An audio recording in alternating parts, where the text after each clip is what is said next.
بسم اللہ والصلاۃ علی رسول اللہ۔ معزز ناظرین، آج ہم بات کریں گے حضرت سلیمان علیہ السلام کی بے مثل وفات کے بارے میں۔ اللہ تعالیٰ نے جہاں ہر چیز کو حضرت سلیمان علیہ السلام کی اتباع میں دے رکھا تھا، وہیں بہت بڑے بڑے سرکش جن بھی آپ کی اتباع میں تھے اور جن کو آپ نے بیت المقدس کی تعمیر کے لیے حکم فرمایا ہوا تھا، اور وہ بیت المقدس کی تعمیر میں مصروف عمل تھے کہ جس وقت حضرت سیدنا سلیمان علیہ السلام کی بے مثل وفات ہوئی۔ ملک شام میں جس جگہ حضرت موسیٰ علیہ السلام کا خیمہ گاڑا گیا تھا، ٹھیک اسی جگہ حضرت داؤد علیہ السلام نے بیت المقدس کی بنیاد رکھی،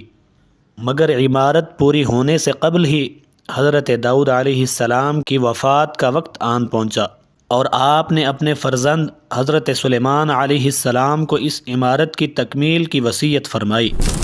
حضرت سلیمان علیہ السلام نے جنوں کی ایک جماعت کو اس کام پر لگا دیا، اور عمارت کی تعمیر ہوتی رہی یہاں تک کہ آپ کی وفات کا وقت بھی قریب آ گیا اور عمارت ابھی تک مکمل نہ ہو سکی۔ تو آپ علیہ السلام نے اللہ کی بارگاہ میں دعا مانگی کہ الہی میری موت جنوں کی جماعت پر ظاہر نہ ہونے پائے، تاکہ وہ برابر عمارت کی تکمیل میں مصروف عمل رہیں، اور ان سب کو جو علم غیب کا دعویٰ ہے وہ بھی باطل ٹھہر جائے۔ یہ دعا مانگ کر آپ محراب میں داخل ہو گئے اور اپنی عادت کے مطابق اپنی لاٹھی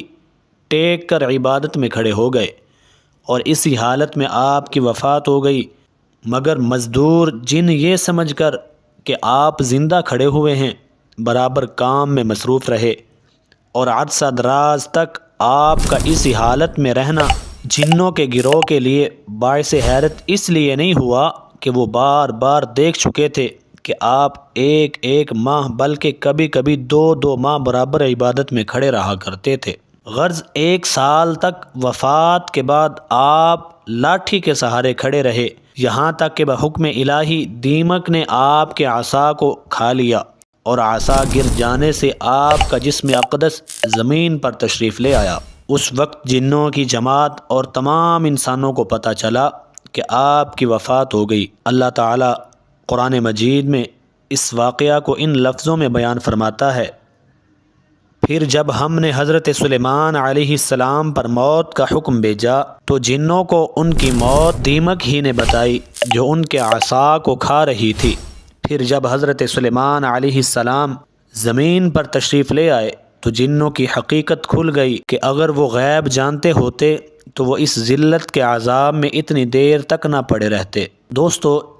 جنات حضرت سلیمان علیہ السلام کے رعب و دبدبہ سے بہت ہی خوف زدہ اور بہت ہی ڈرا اور بہت ہی سہما رہتے تھے، جس کی وجہ سے وہ بیت المقدس کی تعمیر میں برابر مصروف عمل رہے۔ تو جس وقت جنوں کو آپ کی موت کا پتہ چلا تو جن اپنے آپ پر افسوس کرنے لگے کہ ہمیں ابھی تک حضرت سلیمان علیہ السلام کی موت کا پتہ کیوں نہ چلا۔ اس قرآنی واقعہ سے یہ ہدایت ملتی ہے کہ حضرات انبیاء کرام علیہ السلام کے مقدس بدن وفات کے بعد نہ سڑتے ہیں اور نہ ہی گلتے ہیں، کیونکہ آپ نے ابھی سماعت کر لیا کہ 1 سال تک حضرت سلیمان علیہ السلام کی وفات کے بعد عصا کے سہارے کھڑے رہے، اور ان کے جسم مبارک میں کسی قسم کا تغیر رونما نہیں ہوا۔ یہی حال تمام انبیاء کا ان کی قبروں میں ہے کہ ان کے بدن کو کبھی مٹی نہیں کھا سکتی،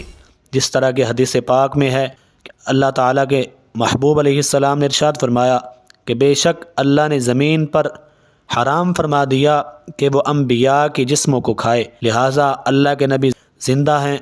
اور ان کو روزی دی جاتی ہے۔ امید کرتا ہوں کہ آج کی ویڈیو آپ کو بہت ہی اچھی لگی ہوگی۔ ہماری حوصلہ افزائی کے لیے ہمارے چینل کو سبسکرائب کر دیجئے اور اپنی دعاؤں میں یاد رکھیے۔ جزاک اللہ خیرہ۔